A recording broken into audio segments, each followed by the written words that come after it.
Si vous voyagez à 4900 pieds sous la surface de l'océan, vous commencerez à remarquer que les créatures mignonnes que vous voyez autrefois dans les eaux peu profondes ne le sont plus du tout. Leur corps s'allonge, leurs yeux deviennent énormes ou disparaissent complètement, et elles commencent à développer des appendices à des endroits où elles ne devraient vraiment pas en avoir. C'est comme si l'évolution elle-même avait injecté un génome déformé directement dans l'ADN de ces animaux autrefois normaux. Mais parmi les plus touchés et les plus horriblement déformés par ce phénomène se trouvent les calmars. Certains calmars deviennent complètement transparents tandis que d'autres développent des crochets à la place de ventouses. Et les plus touchés parmi eux se transforment en quelque chose qui ressemble à ceci. Ce sont des créatures qui vivent encore plus profondément que les calmars géants et qui sont donc devenues encore plus troublantes. Pourquoi ces créatures semblent-elles devenir de plus en plus effrayantes à mesure que l'on descend dans l'océan? Et pourquoi les calmars sont-ils particulièrement vulnérables à cet effet terrifiant? Pour comprendre pourquoi ce phénomène se produit, il faut d'abord examiner où vivent ces calmars. Vous ne tomberez pas accidentellement sur l'un des calmars les plus inquiétants, car la plupart ressemblent plutôt à celui-ci. Voici le calmar des récifs, qui vit dans la zone épipélagique. C'est le calmar typique et normal que l'on imagine. Mais une fois que vous descendez dans la zone crépusculaire, vous commencez à observer le phénomène prendre effet. Les calmars commencent à acquérir des caractéristiques étranges, comme celui-ci. Le calmar luciole. Ils ont adopté la bioluminescence, ce qui, honnêtement, est plus joli qu'effrayant. Les calmars de verre deviennent transparents, presque comme s'ils étaient faits de verre. Mais, bien qu'ils soient plus étranges que les calmars des récifs, ils ne sont pas encore vraiment effrayants. Cependant, à la partie la plus profonde de cette zone vit le calmar de Humboldt, le premier véritable cas de déformation abyssale. Ces individus mesurent plus de 1,80 m et pèsent jusqu'à 45 kg. Ce sont aussi les premiers à avoir développé des crochets conçus pour déchirer la chair. Contrairement aux précédents, ces calmars chassent réellement leurs congénères, mangeant littéralement les membres les plus faibles de leur propre espèce. Ils sont surnommés les « démons rouges de la mer », non seulement à cause de leur couleur, mais aussi en raison de leur comportement hyper agressif et presque inquiétant. La plupart des calmars chassent seuls, mais les calmars de Humboldt attaquent en groupe coordonné, faisant clignoter des motifs rouges et blancs sur leur peau pour communiquer pendant la chasse. Ils peuvent se déplacer jusqu'à 25 miles à l'heure, bien plus vite que vous ne pourriez nager. Mais représentent-ils une menace pour nous? Eh bien, ils sont assez terrifiants, et oui, ils peuvent réellement blesser avec leurs crochets, mais il est très improbable qu'ils chassent régulièrement quelque chose d'aussi grand qu'un humain. Ils préfèrent les proies plus petites comme les crevettes, les crabes ou d'autres petits calmars. Aucun décès humain n'a été signalé à cause d'eux. Nous sommes en sécurité. Pour l'instant. Mais si vous descendez encore plus profondément dans la zone de minuit, les calmars que vous y rencontrerez ont été totalement déformés par l'évolution, au point que tout le monde s'accorde à dire qu'ils sont terrifiants. Voici le Promatoteuthis, le calmar aux dents humaines. Honnêtement, je ne sais pas qui aurait pu penser que c'était une bonne idée, mais ce calmar existe bel et bien. Bien que cela semble absolument terrifiant, il ne s'agit pas vraiment de dents. Ce sont des lèvres repliées de tissu mou entourant le bec du calmar, qu'il utilise toujours pour trancher de petites proies. Difficile de dire si cela le rend plus ou moins effrayant. Cependant, un seul spécimen a jamais été capturé, et il mesurait à peine 1 pouce. Une des raisons pour lesquelles nous n'en avons pas trouvé d'autres est que ces créatures vivent à des profondeurs difficilement accessibles. Mais elles sont aussi extrêmement rares. Et c'est probablement mieux ainsi. À l'autre extrémité du spectre de taille dans cette zone se trouve le plus long calmar du monde. Le calmar géant. Ce calmar est la cause la plus évidente du gigantisme abyssal. Il peut atteindre environ 45 pieds de long, bien que très peu aient été observés, si bien que nous ne connaissons pas encore vraiment leurs limites.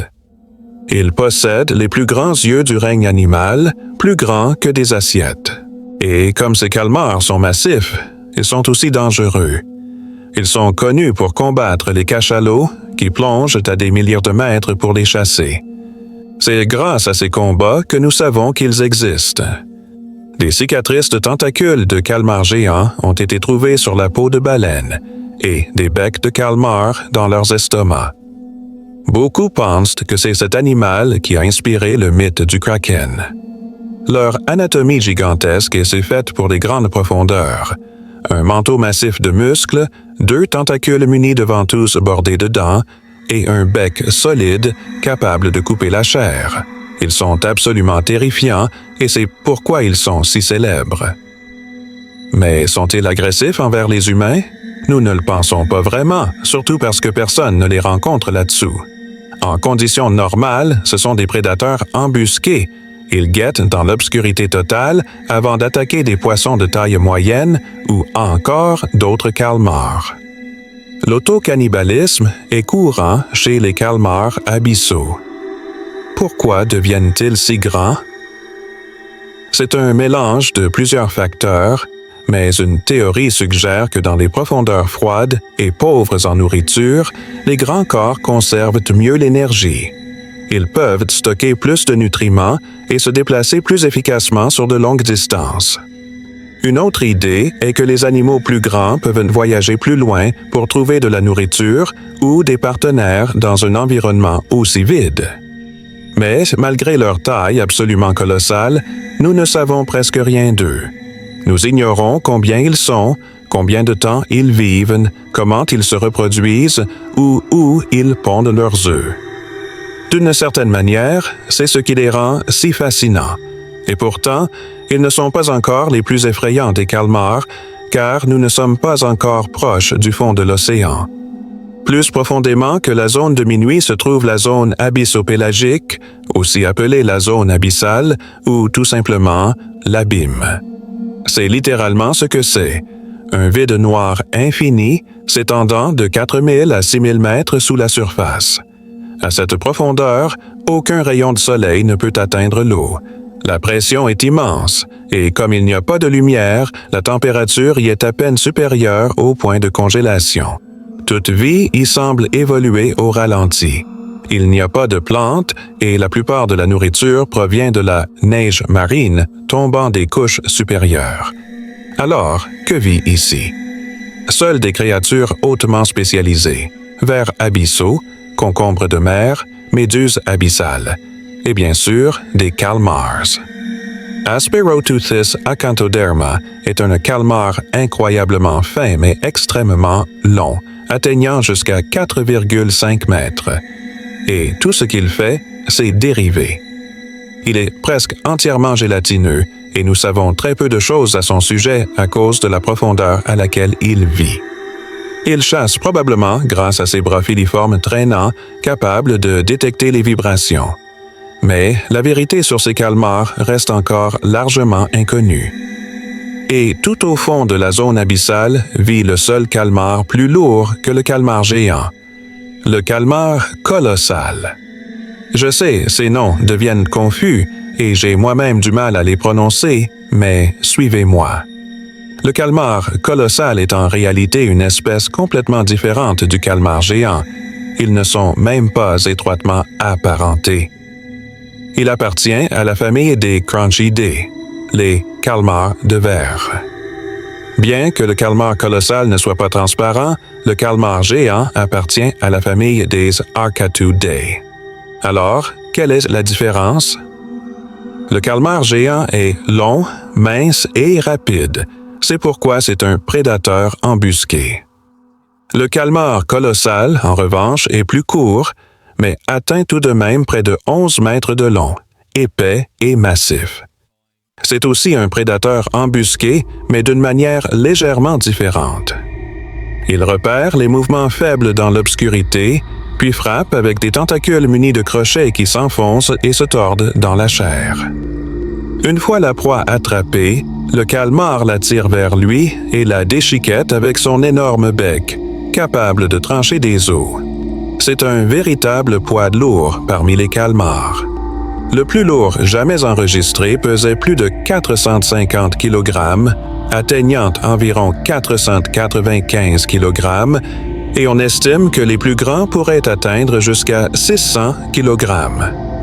Chacun de ses yeux est gigantesque, environ 28 cm de diamètre, et chez certains adultes plus grands, ils peuvent même dépasser ceux du calmar géant, ce qui est en fait le seul animal capable de le battre sur ce point. Alors, qui gagnerait dans un combat? Honnêtement, ce serait serré. Le calmar géant a l'avantage de la portée grâce à ses longs tentacules capables de frapper à distance, et il est plus rapide et plus agile. Mais le calmar colossal est un véritable char. Plus lourd, plus épais et doté de crochets rotatifs au lieu de simples ventouses. Il serait probablement capable d'attraper le calmar géant et de le déchirer. Dans un combat rapproché, le calmar colossal l'emporterait sans doute par sa seule force brute. Cependant, cela ne se produirait jamais, car ils ne vivent pas au même endroit. Le calmar géant reste dans la zone bathyale, la zone de minuit, où il chasse dans des mers légèrement plus chaudes et riches en oxygène. Le calmar colossal, lui, ne se trouve vraiment que dans la zone abyssale de l'Antarctique, bien trop profonde pour que les calmars géants puissent s'y aventurer. Ce qu'ils ont en commun, cependant, c'est qu'ils sont tous deux chassés par un même ennemi gigantesque, le cachalot. Ces baleines plongent à des milliers de mètres dans une obscurité totale pour les chasser, en utilisant l'écolocalisation pour les repérer. Lorsqu'elles remontent à la surface, leurs têtes sont souvent couvertes de longues cicatrices circulaires. Ces chasses ne sont pas faciles. On trouve des marques de ventouses et des blessures de crochets causées par les deux espèces de calmars, et il est parfois difficile de distinguer lesquels viennent de quel adversaire.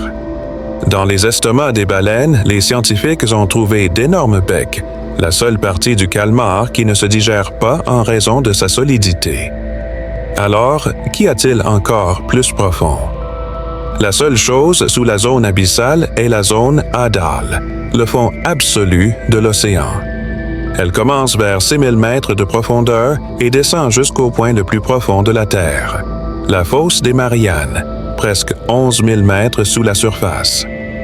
La zone Hadal est composée principalement de fosses océaniques et de tranchées profondes, et ce qui y vit, eh bien, presque rien. C'est tellement profond que seules quelques formes de vie simples, comme des vers ou des microbes, y survivent, et le calmar le plus terrifiant jamais existé. Tout au fond de l'océan vit le Magnapina, alias le calmar aux grandes nageoires. Je laisserai les photos parler d'elles-mêmes. Ce que fait ce calmar? Eh bien, nous n'en savons rien. Nous n'en avons jamais capturé un vivant, jamais étudié un adulte complet. Et nous ne savons qu'il existe que grâce à des images granuleuses comme celle-ci. On suppose qu'il ne nage pas vraiment, mais dérive simplement. Ceux que nous avons trouvés mesurent environ 6 mètres de long, plus petits que les calmars géants, certes, mais honnêtement, je préférerais croiser un calmar géant que ça. Nous ne connaissons pas les limites de taille de cette espèce, car nous n'avons trouvé que des juvéniles dans les profondeurs. Même dans la zone Hadal, ces calmars n'ont été observés qu'à sa partie supérieure. Alors, pourquoi ce calmar a-t-il évolué pour devenir si effrayant? On pense que cela tient surtout à la survie, pas à un simple désir de peupler les cauchemars du fond marin. Le mouvement consomme de l'énergie, et l'énergie est extrêmement précieuse à ces profondeurs. Au lieu de nager sans cesse, le Magnapina est mieux adapté pour rester immobile, dérivé et attendre une proie. La courbure en coude de chacun de ses bras l'aide à contrôler son réseau de tentacules. En gardant ses bras inclinés, il peut les diriger et éviter qu'ils ne s'en mêlent. Même sa peau translucide et incolore est pratique. Bien qu'il n'y ait pas de lumière ici, si un prédateur émet une lueur ou utilise la bioluminescence, la transparence permet au Magnapina de ne presque rien refléter. Tout cela, bien sûr, reste spéculatif, car nous n'avons aucune preuve réelle. Mais c'est l'explication la plus plausible et la meilleure que nous ayons pour comprendre pourquoi ils sont devenus si terrifiants. Naturellement, terrifiant ne veut pas forcément dire dangereux. Pour autant que nous sachions, ces calmars pourraient être totalement inoffensifs pour l'homme. Mais ce qui les rend vraiment inquiétants, c'est tout ce que nous ignorons encore d'eux. Ils vivent si profondément que nous connaissons bien mieux les calmars géants, alors que nous savons déjà très peu de choses sur eux. Si quelque chose comme le calmar aux grandes nageoires existe là-dessous, qu'est-ce qui d'autre pourrait s'y cacher? La vérité, c'est que nous avons exploré moins de 5% de l'océan profond, ce qui signifie qu'il pourrait exister des dizaines d'espèces de calmars encore inconnues, certaines peut-être encore plus grandes que les plus massives que nous connaissons. Certains scientifiques pensent qu'il pourrait exister des parents du Magnapina encore plus grands que nous n'avons jamais filmés et qui bougent si lentement que les submersibles pourraient passer juste à côté sans les remarquer. Même les calmars que nous connaissons déjà, le géant, le colossal, les calmars de verre, ont tous été découverts par accident. Nous n'avons appris leur existence qu'à travers les cachalots. Et ces baleines ne plongent même pas assez profond pour atteindre la zone Haydale. Mais, aussi fascinant que soient les calmars, je ne suis pas particulièrement pressé de découvrir quelque chose d'encore plus inquiétant que ça. Si vous souhaitez regarder ma vidéo sur la méduse la plus mortelle du monde, cliquez ici. Merci d'avoir regardé.